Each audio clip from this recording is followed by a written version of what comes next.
अच्छा, एक फैसला डॉक्टर घासीराम पटेल का जो हमारा भारतीय जनता पार्टी के हित में भी नहीं था और हमारा आपके हित में भी नहीं था, आप निर्दलीय चुनाव मैदान में कूदे थे, क्या कारण था? मैं 98 में जो 99 में 98 का जो चुनाव हुआ उसमें निर्दलीय प्रत्याशी घोषित हो गया था।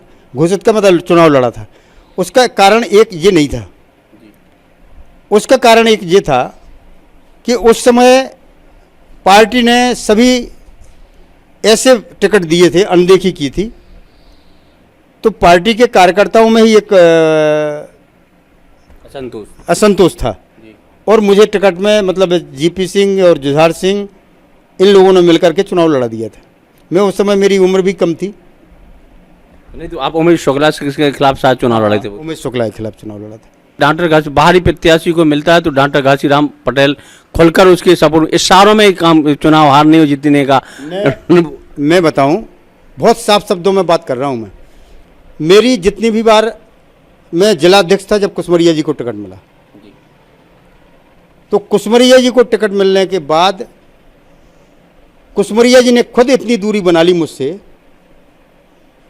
कि मुझसे बात नहीं की। मैं जिलाध्यक्ष था, लेकिन उसके बाद भी मैंने काम किया। और आज कहता हूं मैं कि कुसमरिया जी आज भी एक उदाहरण प्रस्तुत कर दें हमारे कोई रिश्तेदार को। हाँ, एक बात जरूर है कि जैसे मैं दूसरे क्षेत्र में मेरी ड्यूटी लगा दी, मुझे टीकमगढ़ भेज दिया था कुसमरिया जी के टाइम पे, तो मैं टीकमगढ़ चला गया उपाध्याय जी के साथ। दिल्ली से आए थे उपाध्याय जी, उनके साथ टीकमगढ़ में रहा। इस बात को मैं जरूर कहता हूं कि अगर मेरे दोस्त ने या मेरे किसी रिश्तेदार को मेरे टिकट न मिलने पर उनको ठेस लगी है और उनने वोट नहीं दिया है, तो उसमें मेरा क्या दोष है? नहीं, लेकिन समर्थकों को और सपोर्टरों को समझाना कि उतनी ही जवाबदारी नेता की बनती है। नहीं, बिल्कुल सही बात है, इसमें कोई दो राय नहीं। हम लोगों ने हमेशा भारतीय जनता पार्टी का काम किया, फिर मतलब आज तक कोई एक आरोप नहीं, लेकिन अलग से मतलब कहना एक अलग बात है। जैसे 2008, 13 और फिर 18 तीनों राजनगर जब से अस्तित्व में तीनों चुनाव हुए हैं, तो मतलब 8, 13 और 18 कहीं ना कहीं है तो पार्टी के उम्मीदवार ही डॉक्टर अगर उनको डॉक्टर कुसमरिया को छोड़ दें तो हमें लगा जो भी उम्मीदवार यहाँ से आए हैं वो छतरपुर जिले से ही हैं। नहीं, ऐसा नहीं है, हम लोग समझाते भी हैं, बात भी करते हैं, लेकिन जो दूसरे हमारा विपक्ष है वो यहाँ की जनता को समझाने में कामयाब हो जाता है कि यहाँ अगर लोकल का प्रत्याशी नहीं है। अब जैसे उनने समझा दिया कि दमोह, हम लोगों को पता ही नहीं चलता, हम लोग तो अपने पार्टी के काम में लगे रहते, लेकिन वास्तव में जब रिजल्ट आता है तब विपरीत आता है।